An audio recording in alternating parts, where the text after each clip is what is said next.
بسم اللہ الرحمن الرحیم۔ السلام علیکم ورحمۃ اللہ وبرکاتہ۔ امید ہے آپ سب خیریت سے ہوں گے۔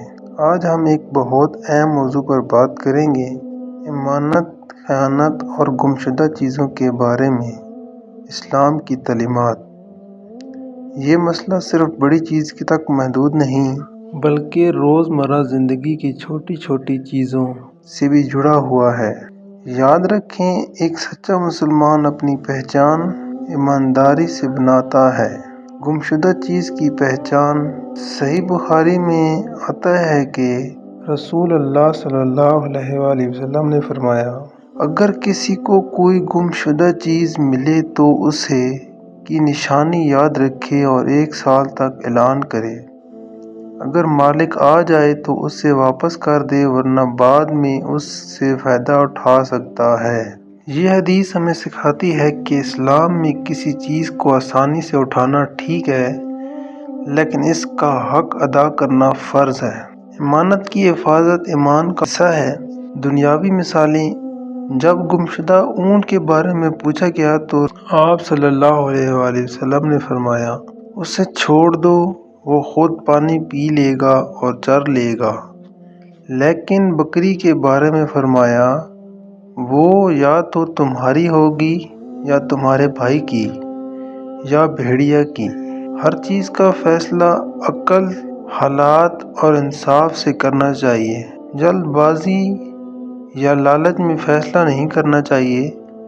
امانت میں خیانت۔ رسول اللہ صلی اللہ علیہ وآلہ وسلم نے فرمایا، جو شخص امانت میں خیانت کرے گا وہ قیامت کے دن رسوا ہوگا۔ خیانت صرف پیسوں میں نہیں ہوتی بلکہ وقت میں بھی اور ذمہ داری میں بھی، اور اعتماد توڑنا بھی خیانت ہے۔ دنیاوی مثالیں۔ اگر کسی کا موبائل مل جائے تو فوراً مالک کو تلاش کریں۔ اگر کسی کا پرس مل جائے تو خود استعمال نہ کریں۔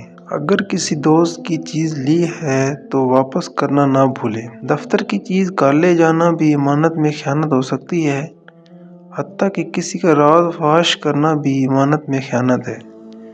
یاد رکھیں، اللہ سب کچھ دیکھ رہا ہے، چاہے لوگ نہ دیکھیں۔ انصاف اور صبر۔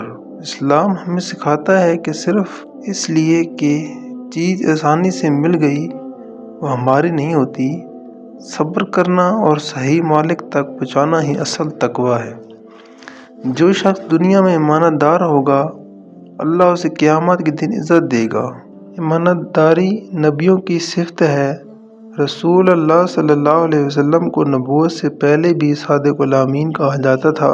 اگر ہم واقعی ان کی امتی ہیں تو ہمیں بھی امانت دار بننا ہوگا۔ کبھی کبھی چھوٹی سی امانت ہمیں جنت تک پہنچا سکتی ہے، اور چھوٹی سی خیانت انسان کو بڑی پکڑ میں ڈال سکتی ہے۔ قیامت کے دن ہر چیز کا حساب ہوگا، یہاں تک کہ ایک سوئی اور ایک دھاگہ بھی۔ اگر آپ کو یہ ویڈیو پسند آئی ہو تو سبسکرائب کرنا نہ بھولیں، بیل آئیکن دبائیں تاکہ ہماری اگلی ویڈیو آپ تک فوراً پہنچے۔ ہماری ویڈیو دیکھ کر دوسروں تک بھی یہ سبق پہنچائیں۔ شکریہ۔ اللہ حافظ۔